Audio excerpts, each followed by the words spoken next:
Hi, നമസ്കാരം. യേശു ക്രിസ്തുവിനെ പിലാത്തോസിന്റെ മുന്നിൽ കൊണ്ടുവന്ന് ജനക്കൂട്ടം മുഴുവൻ ഇദ്ദേഹത്തെ കുരിശിൽ തറയ്ക്കണം എന്ന് പറഞ്ഞപ്പോൾ പിലാത്തോസ് ജനങ്ങളോട് ചോദിച്ചൊരു ചോദ്യമുണ്ട്.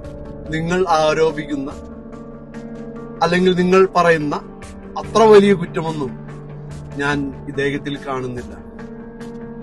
നമസ്കാരം. ഇന്ന് എനിക്ക് പറയാനുള്ളത് നമ്മളുടെ എല്ലാവരുടെയും ഇന്ന് ഏകദേശം ഒരു 3 ദിവസമായിട്ട് സോഷ്യൽ മീഡിയയിൽ ചർച്ച ചെയ്യുന്ന ഒരേ ഒരു കാര്യമാണ് തൃശ്ശൂർക്കാരനായ കച്ചവടക്കാരനായ ബോബി ചെമ്മണ്ണൂരിനെ കുറിച്ചുള്ള കഥകൾ. ഇതില് നമ്മൾ ഇത്തരം കാര്യങ്ങൾ ഒരു 2-3 ദിവസമായിട്ട് നമ്മളത് കാണുമ്പോൾ, അല്ലെങ്കിൽ കേരളത്തിലുള്ള അല്ലെങ്കിൽ നമ്മുടെ മലയാളികളെല്ലാം കാണുമ്പോൾ തികച്ചും വ്യത്യസ്തമായ ഒരു ടോപ്പിക്കാണ്. കാരണം നമ്മളെ പ്രതി എന്ന് പറയുന്ന ബോബി ചെമ്മണ്ണൂരും നമ്മൾ വിശേഷിപ്പിക്കുന്ന അതിജീവിത വളരെ സിമ്പിളാ. ഞാനും ഒരു മാർക്കറ്റിംഗ് പേഴ്സണാണ്.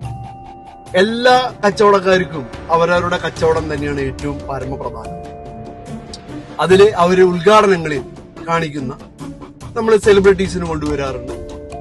അല്ലെങ്കിൽ നമ്മൾ അത്തരത്തിലുള്ള ഒരു അന്നത്തെ ദിവസത്തെ അല്ലെങ്കിൽ ആ കട, ആ ഷോറൂം അവിടെ തുറന്നു എന്ന് ആ നാടിനെ അറിയിക്കുന്നത് എങ്ങനെയാ? നമ്മളൊരു സെലിബ്രിറ്റിയെ, അത് സിനിമാക്കാരായിരിക്കാം, പലതരത്തിലുള്ള സെലിബ്രിറ്റികൾ ഉണ്ടല്ലോ നമ്മുടെ നാട്ടിൽ. അത്തരത്തിലുള്ള ഒരു സെലിബ്രിറ്റിയെ, നമ്മളുടെ ഇവിടെ കാണുന്ന അതിജീവിത എന്ന് ഉദ്ദേശിക്കുന്ന സെലിബ്രിറ്റിയെ ഇദ്ദേഹം ബോബി കൊണ്ടുവരുമ്പോൾ ഉദ്ദേശം വളരെ കറക്റ്റാ. അവിടെ ക്രൗഡ് ഉണ്ടാക്കുകയും അദ്ദേഹത്തിന് നല്ല ഇൻവെസ്റ്റ് ചെയ്യുന്ന, പ്രത്യേകിച്ച് സ്വർണ്ണാണല്ലോ, അല്ലാതെ നമ്മൾ പറയുന്ന പച്ചക്കറി ഒന്നും അല്ലത്. സ്വർണം എന്ന് പറയുമ്പോൾ അദ്ദേഹത്തിന്, എനിക്കറിയാൻ പറ്റും, അത് അദ്ദേഹത്തിന് ഒരുപാട് സ്ട്രെസ്സും ടെൻഷനും ഒക്കെ ഉണ്ടാവും. അപ്പൊ സ്വർണത്തിൽ ഇത്തരത്തിലുള്ള വലിയ നിക്ഷേപങ്ങൾ കേരളത്തില്, നമ്മള് എല്ലാവരും പറയും കേരളം മറ്റേ ബിസിനസ് സൗഹൃദ സ്ഥലമൊന്നും അല്ല എന്ന് പറയും. പക്ഷെ എന്നാലും ചില നമ്മൾ പറയില്ലേ, തൃശ്ശൂകാരുടെ ചില കുത്തിക്കഴപ്പുകൾ എന്നാ പറയാ. നമ്മള് വീണ്ടും വീണ്ടും നമ്മള് ഒരുപാട് മോഹിച്ച് ഒക്കെ ഈ ഇൻവെസ്റ്റ്മെന്റ് ചെയ്യും. അപ്പൊ ഒരു സെലിബ്രിറ്റി കൊണ്ടുവരാന്നുള്ളതും അവിടെ ക്രൗഡ് ഉണ്ടാക്കുന്നതൊക്കെ അത് ന്യായപരമായ ആവശ്യമാണ്. അതൊരു കച്ചവടക്കാരന്റെ ഭാഗത്തു നിന്ന് കാണുമ്പോട്ടോ. ഇവിടെ ഇദ്ദേഹം ഈ അതിജീവിതയെ കൊണ്ടുവരുമ്പോൾ, ആദ്യത്തെ ദിവസം കൊണ്ടുവരുമ്പോൾ അല്ലെങ്കിൽ 2 വട്ടം കൊണ്ടുവരുമ്പോൾ ഇദ്ദേഹത്തിന് മനസ്സിലായിട്ടുണ്ടാവും ഈ അതിജീവിത വരുമ്പോൾ ഉള്ള തിരക്കും അദ്ദേഹത്തിന് റെസ്പോൺസ് കിട്ടുന്നു. തീർച്ചയായും അത് തെറ്റെന്നുള്ള കാര്യമൊന്നല്ല. ഇനി തെറ്റിലേക്ക് നമുക്ക് വരാം. എന്താണ് തെറ്റ് എന്ന് പറഞ്ഞാൽ, പിലാത്തോസ് പറഞ്ഞ കാര്യം തന്നെയാണ്. വളരെ ധൃതി പിടിച്ച്, വളരെ ഓടിച്ചിട്ട് കണ്ടെത്തിപ്പിടിച്ച് നമ്മൾ ഇദ്ദേഹത്തിന് ജയിലടക്കേണ്ട കാര്യമൊന്നുമില്ല. ഒരു പരാതി കിട്ടിയാൽ ആ പരാതിന്മേൽ അന്വേഷണം എന്ന് പറയുന്നതാ.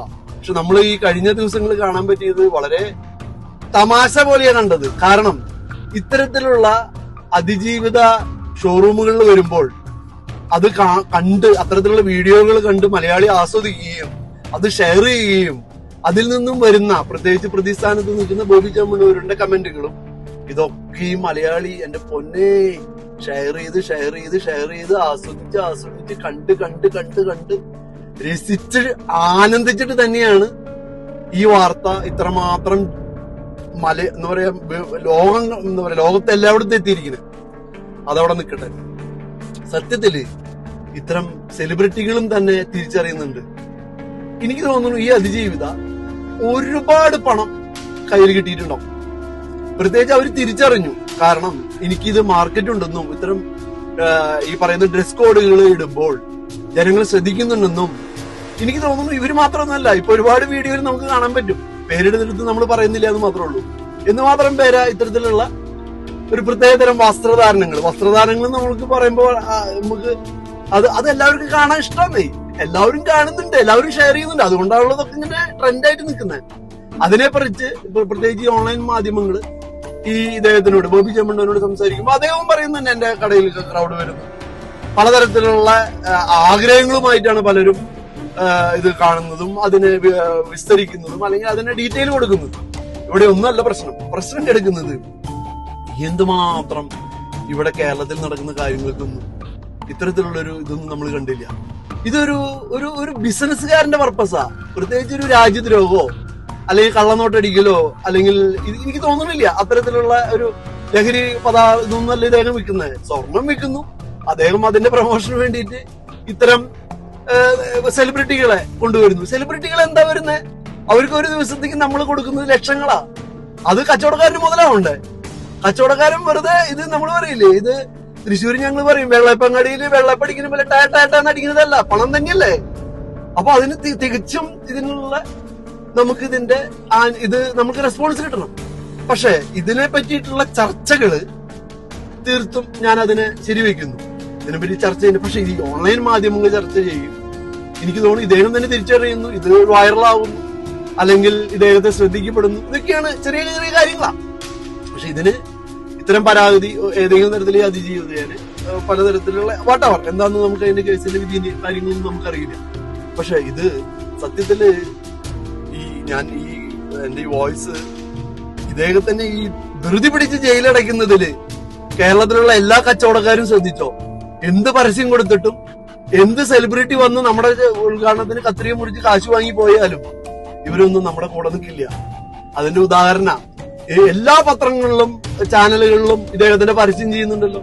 അവര് തന്നെയാണ് ഇദ്ദേഹത്തിന്, എനിക്ക് തോന്നുന്നു, ഈ കോടതിയില് മറ്റേ നമ്മളുടെ വൈദ്യപരിശോധനയ്ക്ക് കൊണ്ടുപോകുന്നു, ജയിലിലടയ്ക്കുന്നു. അടച്ച് അവസാനം ഈ കാക്കനാട് ജയിലിന്റെ പുറഭാഗം കാട്ടിയോടുകൂടി വാർത്തകൾ മാറി വേറെ വാർത്തകളായി.